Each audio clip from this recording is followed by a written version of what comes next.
आज आप लोग देखेंगे योगात्मक प्रतिलोम। योगात्मक प्रतिलोम नहीं, योगात्मक तो आप लोगों ने देखा, गुणात्मक प्रतिलोम देखेंगे। गुणात्मक प्रतिलोम क्या होता है? ये है बच्चों गुणात्मक प्रतिलोम। ठीक है, गुणात्मक प्रतिलोम देखेंगे। गुणात्मक प्रतिलोम बच्चों जैसे मान लीजिए 3/5 का गुणात्मक प्रतिलोम ज्ञात करना है। प्रतिलोम बराबर होता है बच्चों 5/3। इसको पलट देते हैं। ठीक है, गुणात्मक प्रतिलोम की ज्ञात करने के लिए 3/5 का गुणात्मक प्रतिलोम बराबर 5। मान लीजिए 3 सही 2/5 का गुणात्मक प्रतिलोम हमको ज्ञात करना है।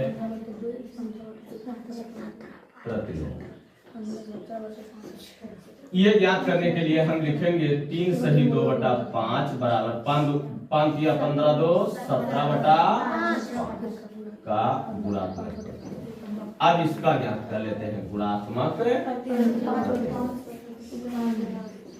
प्रतिलोम बराबर 5/17। इस तरह से बच्चों अगर ऋणात्मक है, मान लीजिए 4/5 का गुणात्मक प्रतिलोम ज्ञात करना हो बराबर, तो ये हो जाएगा 5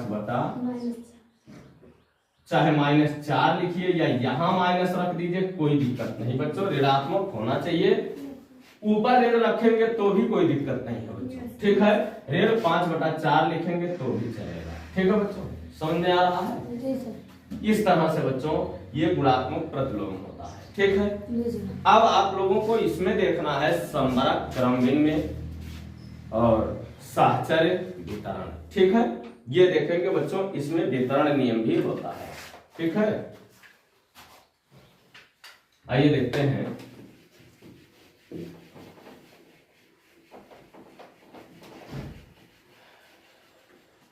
बच्चों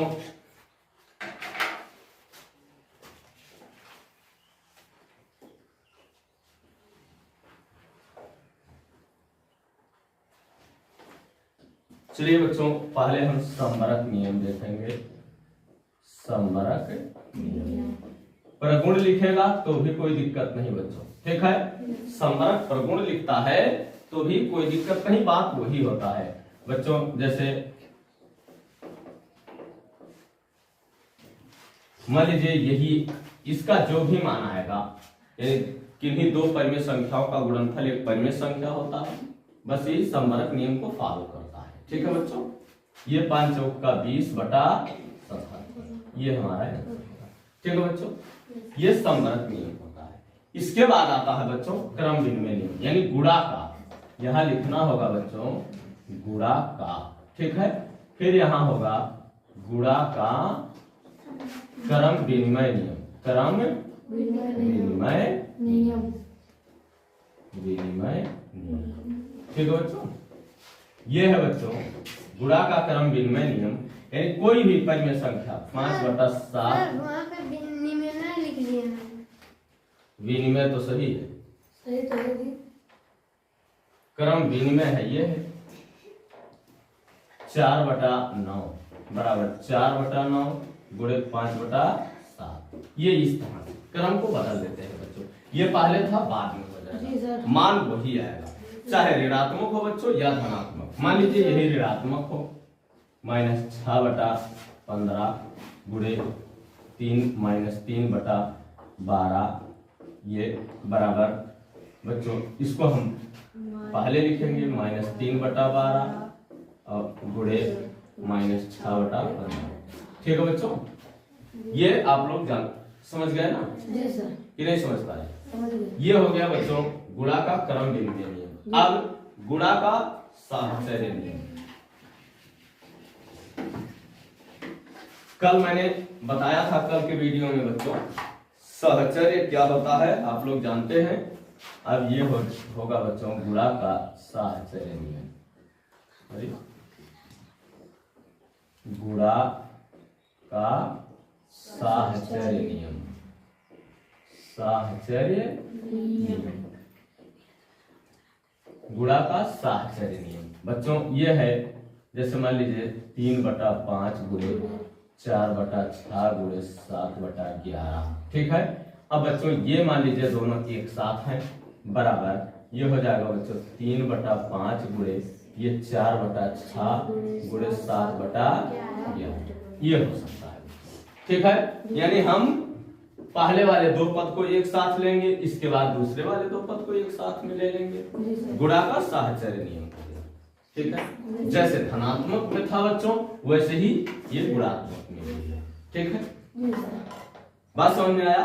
अगर आपको गुणा नहीं आता है तो हमारे पिछले वीडियो में देखेंगे, मैंने विधिवत गुणा पढ़ाया है, विधिवत जोड़ घटाना भिन्न का पढ़ाया है बच्चों, गुणा भाग सब कुछ पढ़ा दिया है मैंने, ठीक है जी सर। वो आप पिछले वीडियो पर जाकर के देख सकते हैं।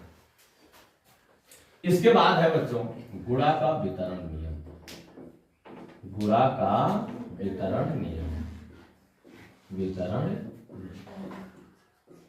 ये वितरण नियम बच्चों सिर्फ गुणा में होता ही है, ठीक है। आप लोग बीजगणित में पढ़े होंगे, ठीक है। कैसे?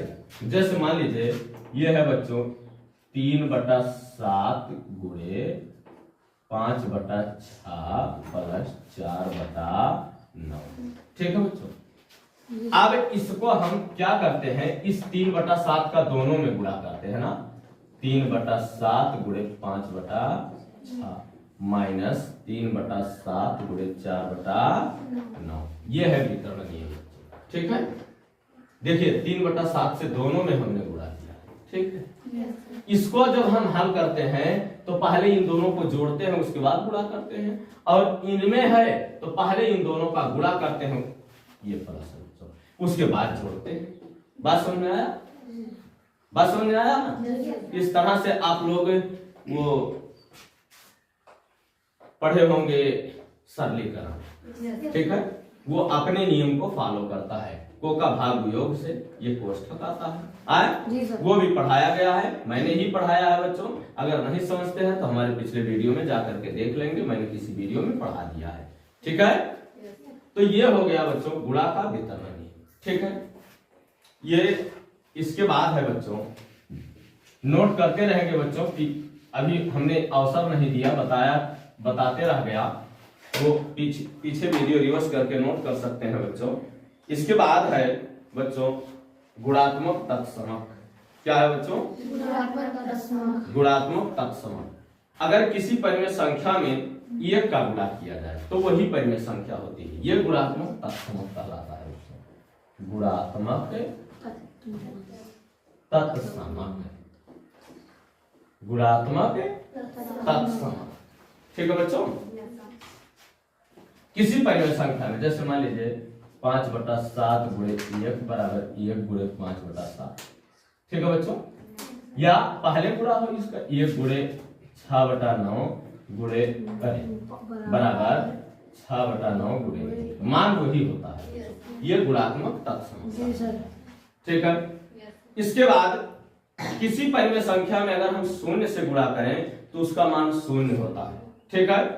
शून्य से गुणा, जैसे मान लीजिए 5/7 में शून्य से अगर हम गुणा करते हैं तो बराबर 0 गुणे 5/7, दोनों का मान शून्य ही होगा, ठीक है।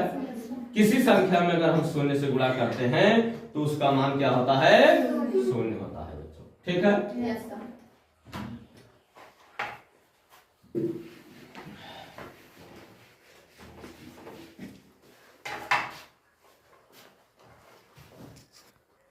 बच्चों प्रतिलोम और व्युत्क्रम दोनों एक ही बात होती है। मान लीजिए कहीं किसी संख्या का प्रतिलोम लिखने के लिए कहता है तो भी पलट के लिखते हैं, या व्युत्क्रम कहता है तो वो भी पलट के लिखते हैं। जैसे मान लीजिए अभी हमने तो पहले बताया कि 5/7 का प्रतिलोम,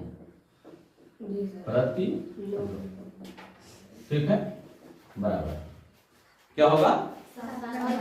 7/5 होगा ना बच्चों, यानी गुणात्मक प्रतिलोम।